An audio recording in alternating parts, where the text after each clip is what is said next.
శ్రీమాత్రే నమః. శ్రీమాత్రే నమః. నమస్కారం అండి అందరికీ. Welcome to my YouTube channel Shri Manju spiritual. మనం ఈరోజు వరలక్ష్మి పండుగ సందర్భంగా శ్రీ మహాలక్ష్మి సాధన విశిష్ట గురించి తెలుసుకుందాము. శ్రీమాత్రే నమః. అంతకంటే ముందు మీరు గనక ఛానల్ని సబ్స్క్రైబ్ చేసుకోకపోతే వెంటనే చేసుకొని పక్కనే ఉన్న బెల్ ఐకాన్ని నొక్కి ఆల్ సెలెక్ట్ చేసుకుంటే మేము ఇలాంటి వీడియోస్ అప్లోడ్ చేయగానే ముందుగా మీకు నోటిఫికేషన్ వస్తుంది. అలాగే వీడియో ఎక్కడ కూడా స్కిప్ చేయకుండా చూస్తే మేము ఏం చెప్తున్నామో మీకు పూర్తిగా అర్థమవుతుంది. ఇంకా ఇప్పుడు వీడియోలోకి వెళ్ళిపోదాము. శ్రీమాత్రే నమః. శ్రీ మహాలక్ష్మి సాధన. అస్త్యుతారాస్యం దిశి దేవతాత్మ హిమాలయో నామ నగాది రాజా పూర్వపరే వారినిధి నిఘాస్య స్థిత పృథ్వీ ఈవ మన ధన. శ్రీ మహాలక్ష్మి సాధన విధానము అమ్మ అనుగ్రహం వలన జిల్లెలముడిలో శ్రీ రామకృష్ణ సమర్థ సద్గురుదేవులకు అమ్మ ప్రియతమ శిష్యులు శ్రీ శ్రీ శ్రీ కళ్యాణానంద భారతి స్వామి వారి ప్రధాన శిష్యులు శ్రీ వడ్లముడి లక్ష్మీనారాయణ గారి శిష్యులైన శ్రీ ఇనమాన మొలోరి అనుంబ గారి ద్వారా అందజేయబడినది.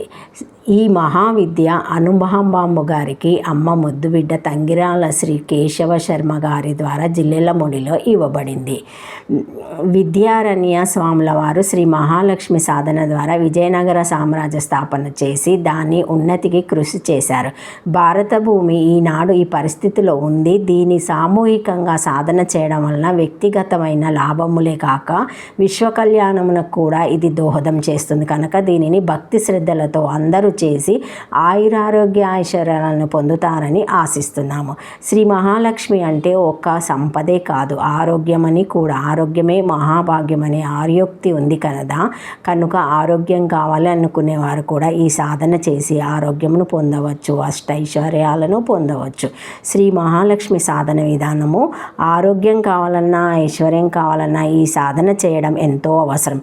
సంవత్సరంలో 12 అమావాస్యలు వస్తాయి. ఈ అమావాస్యల పరాకాష్ఠగా ఆశ్వజ మాసంలో దీపావళి అమావాస్య శ్రీ మహాలక్ష్మి అవతరణ దినంగా వస్తుంది. సాధారణంగా వ్యాపారస్తులు గృహస్థులు దీపావళి అమావాస్య నాడు దీపాలు వెలిగించి శ్రీ మహాలక్ష్మి పూజ చేస్తారు. కార్తీక దీపము జ్ఞానజ్యోతి లక్ష్మీదేవిని విశేషంగా ఆకర్షిస్తుంది. మిగతా 11 నెలలో వచ్చే 11 అమావాస్యలలో విశేష సాధన చేసి తర్వాత దీపావళి అమావాస్య నాడు పూర్ణాహుతిగా శ్రీ మహాలక్ష్మి పూజ చేస్తేనే విశేష లాభం వస్తుందనేది మనం మర్చిపోయాం. కనుక తిరిగి ఆ పరంపరను మనం కొనసాగిద్దాం. అందుచేత మనమందరము ప్రతి నెల 5 రోజులు శ్రీ మహాలక్ష్మి సాధనకు కేటాయించాలి. ఈ 5 రోజులు ఏవంటే కృష్ణపక్ష త్రయోదశి, చతుర్దశి, అమావాస్య, పాడ్యమి, విధియ తిథులు. ఐశ్వర్య మాసంలో కృష్ణపక్ష త్రయోదశిని ధనత్రయోదశి అని కూడా అంటారు. ఈ రోజు నుంచి పూజ మొదలు పెట్టాలి. ఈ రోజున చాలామంది సాంప్రదాయబద్ధంగా ఎంతో కొంత బంగారం కొంటారు. ఎందుకంటే ఆ సంవత్సరం అంతా బంగారంతో వారి జీవితాలు తులతూగాలని ఆకాంక్ష అందులో ఉన్నది. ఆశ్వీజ కృష్ణపక్షం చతుర్దశి, దీనినే మాస శివరాత్రి అంటారు. ఈ మాస శివరాత్రి నాడు శివాభిషేకం చేయటం మన ఆచారం. దీనివలన అటు ఆరోగ్యము ఇటు ఐశ్వర్యము రెండూ లభిస్తాయని శాస్త్రములు చెప్తాయి. కార్తీక మాసంలో వచ్చే నరక చతుర్దశికి విశిష్ట ఉన్నది. ఈ రోజున సత్యభామ శ్రీకృష్ణునితో పాటు యుద్ధానికి వెళ్ళింది. శ్రీకృష్ణుడు మర్చిపోగా సత్యాదేవి నరకాసురుని సంహరించి అంధకారాన్ని పోగొట్టి సత్యాన్ని భూమి మీద స్థాపించింది. రోజునే మాఘమాసంలో వచ్చే ఈ చతుర్దశి మాస శివరాత్రిగా దేశమంతటా ఆనందోత్సవాలతో చేసుకోవడం మనకందరికీ తెలుసు. శివుడు ఆరోగ్య ఐశ్వర్య ప్రదాత. ఆశ్వయుజ మాసంలో వచ్చే అమావాస్యను దీపావళి అమావాస్య అని అంటారు. ఈ అమావాస్య నాడు శ్రీ మహాలక్ష్మి అవతరణ జరుగుతుంది. ఆ రోజు అందరూ దీపాలు వెలిగిస్తారు. దీపం వెలిగించగానే సంపదలు రావు, దాని వెనకాలన్న జ్ఞానం తెలియాలి. ఈ అమావాస్య నాడు తమసోమ జ్యోతిర్గమయ అంటే అందరిలో ఉన్న అజ్ఞానం పోయి జ్ఞానం రావాలనే భావనతో జ్యోతి వెలిగిస్తూనే ఫలితాలు వస్తాయి. కార్తీక శుద్ధ పాడ్యమి, దీనినే బలిపాడ్యమి అంటారు. ఈ రోజుల్లోనే శ్రీకృష్ణుడు గోవర్ధన పర్వతాన్ని ఎత్తాడు.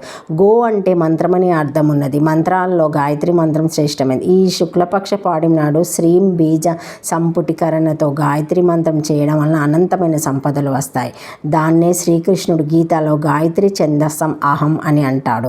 అందుచేత గాయత్రి మంత్రజపం కోట్ల సంఖ్యలో చేయించాలి. ఈ బలిపాడ్యం రోజున బలిచక్రవర్తి శ్రీ మహావిష్ణువుకు 3 అంగుళ భూమి దానం చేశాడు. అంటే ఈ రోజున భగవంతునికి ఏది సమర్పించినా విశేషమైన లాభాలు వస్తాయి. కార్తీక శుద్ధ విధియ దీపావళి వెళ్ళిన విధియను యమద్వితీయ అంటారు. దీనిని భగినీ హస్త భోజనంగా మన వాళ్ళు ఒక ఆచారాన్ని పాటిస్తూ అన్నగారులందరూ విజయ నాడు చెల్లెలి ఇంటికి వెళ్ళి ఆమె చేతి భోజనం తిని ఆమెకు పసుపు కుంకుమ చీరనిస్తారు. అంటే యముడు అకాల మృత్యురహిత జీవితాన్ని ఆ కుటుంబానికి ఇవ్వాలనే అంతరార్థం ఇక్కడ ఉన్నది.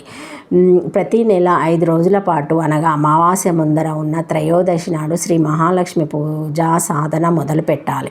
ఎందుకంటే అందరి జీవితాలు బంగారంతో తొలతూగాలనే ఆకాంక్ష అందులో ఉంటుంది.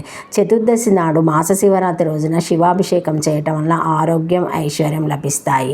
అమావాస్య నాడు 3వ రోజు దీపాలు వెలిగించడం వలన అంధకారం, అజ్ఞానం పోయి జ్ఞానం, వెలుగు రావాలనే భావనతో చేస్తే ఫలితాలు వస్తాయి. శుక్లపక్ష పాడ్యమి నాడు శ్రీం బీజ సంపుటికంతో 108 సార్లు గాయత్రి మంత్రం ఓం భూర్భువ స్వహ శ్రీం శ్రీం శ్రీం సస్య వితరణ్యం భార్గో దేవస్య ధీమై ధియో యో న ప్రచోదయతే శ్రీం శ్రీం శ్రీం శ్రీం చేయడం వలన అనంతమైన సంపదలు వస్తాయి. శుక్లపక్ష విధి నాడు మృత్యురహిత జీవితం వస్తుంది. ఈ విధమైన సాధనాల ద్వారా భారత భూమి తిరిగి ఆరోగ్య ఐశ్వర్యాలతో తులతూగుతుందనే దాంట్లో అతిశయోక్తి ఏమాత్రమూ లేదు.